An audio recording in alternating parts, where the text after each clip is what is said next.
Assalamualaikum, hai semuanya. Kita berjumpa lagi di video reaction saya kali ini guys, oke? Semoga semua yang menonton video saya hari ini sehat selalu. Nah, kali ini saya mau tengok video pembahasan tentang ini ya. Indonesia negara adidaya baru, incar status negara maju, malah bablas jadi negara adidaya. Tapi negara maju juga tidak mustahil gitu ya bagi Indonesia ini, oke? So, jangan lama-lama lagi, mari sama-sama tengok video ini. Let's go.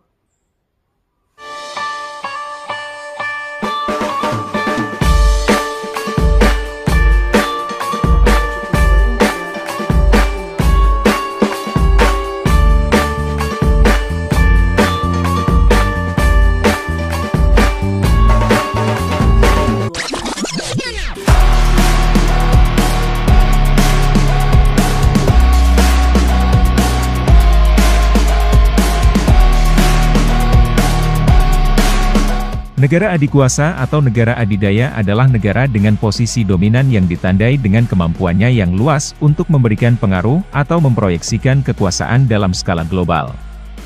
Hal ini dilakukan melalui gabungan kekuatan ekonomi, militer, teknologi dan budaya serta pengaruh diplomatik dan kekuasaan lunak. Secara tradisional, negara adidaya lebih unggul di antara kekuatan besar. Jika mencermati arti dari negara adikuasa, maka Indonesia sebenarnya tidaklah jauh dari hal tersebut. Terutama di era Jokowi, Indonesia yang selama ini lebih banyak diam, mulai menunjukkan jati dirinya. Lalu apa sajakah yang membuat Indonesia mulai menampakkan ciri-ciri sebagai negara adikuasa? Teruskan menyimak videonya.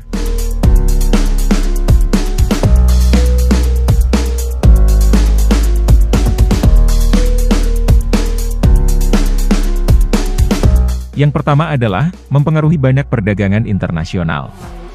Indonesia bukan lagi negara yang hanya menjadi penonton dalam perdagangan global, akan tetapi sudah menjadi pemain utama. Di mana kebijakan yang diberlakukan Indonesia, sangat berpengaruh pada tatanan perniagaan dunia. Jika saja kita melihat dari sisi luar, sebenarnya nama Indonesia sudah banyak diperbincangkan oleh banyak negara. Terlebih, Indonesia merupakan rantai pemasok utama komoditas-komoditas unggulan primadona dunia. Seperti halnya otomotif, tekstil, karet, batu bara, bahan logam, minerba, minyak kelapa sawit, kopi, teh, coklat, rempah-rempah, dan masih banyak lagi. Sehingga Indonesia bisa dan berusaha menjerat banyak negara dalam politik perdagangan global.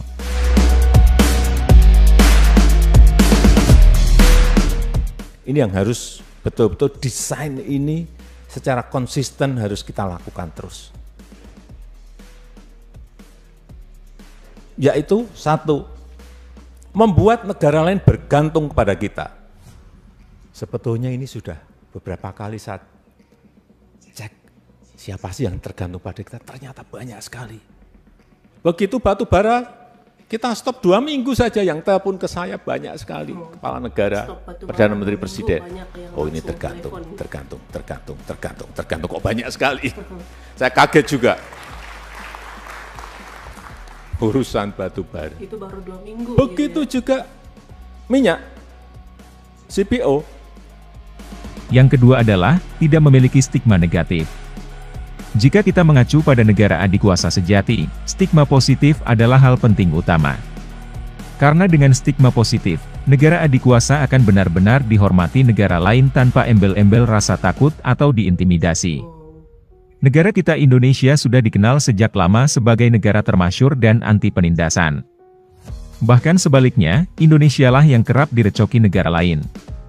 Ini adalah suatu modal yang sangat berharga sebagai negara adikuasa potensial. Bila mana Indonesia suatu saat benar-benar berada di top negara adikuasa, Indonesia akan memiliki banyak negara pendukung yang membuat posisi tersebut langgeng untuk jangka waktu yang sangat lama. Yang ketiga adalah, militer Indonesia terus berkembang secara pesat. Walaupun ada yang bilang Indonesia hanya akan bertahan dalam waktu beberapa jam saja jika diserang. Tentu bagi kita semua, ini adalah pernyataan yang konyol dan tidak bertanggung jawab. Berpola pikir dangkal, serta mempunyai jiwa nasionalisme yang sangat payah. Indonesia sejatinya adalah negeri yang sulit ditaklukkan saat sekarang. Militer kita bahkan berada di urutan top 15 dunia. Dalam industri militer pun kita berada jauh di atas negara-negara tetangga. Begitu pula dengan anggaran belanja militer. Negara kita bukan negara yang kaleng-kaleng. Bahkan, sebenarnya Indonesia sudah punya cukup kekuatan untuk melakukan invasi.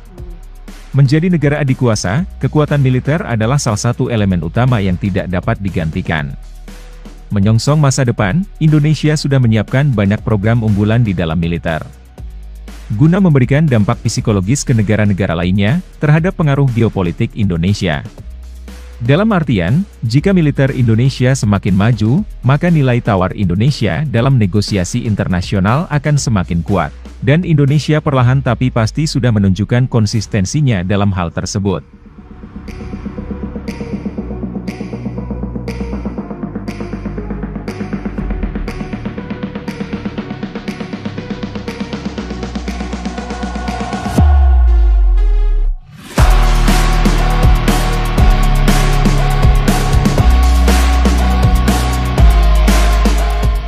Yang keempat adalah, motor percepatan kemajuan negara masih berjalan di tahapan awal dan belum melaju secara maksimal.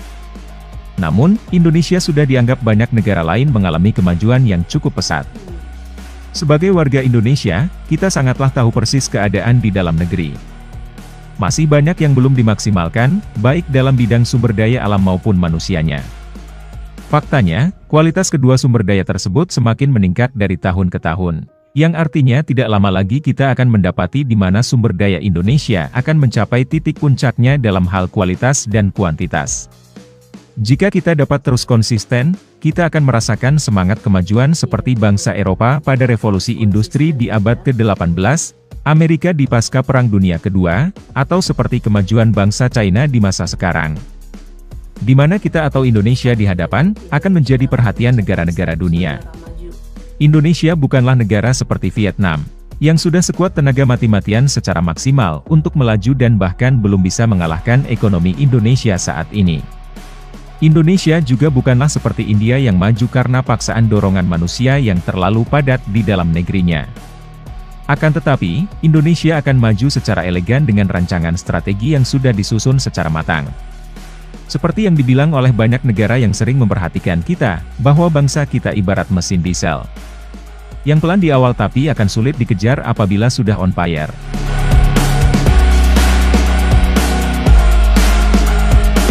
Jika kita masih berpikir secara pesimis, kiranya kita juga harus mempertimbangkannya kembali secara adil.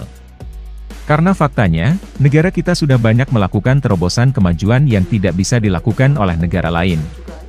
Begitu juga dalam permasalahan di dalam negeri, pemerintah kita lebih sigap dari banyak negara dalam menangani segala persoalan. Di mana di negara lain kita melihat persoalan yang tidak kunjung henti menghantui warganya. Baik dalam masalah ancaman ekonomi maupun keamanan. Baik di negara berkembang sekalipun negara maju. Sementara di Indonesia yang kita cintai ini, kita hanya cukup keluar dari rasa malas untuk bekerja lebih giat. Tidak ada negara di dunia yang seindah surga, tapi kita selalu memperjuangkan apa yang kita cita-citakan.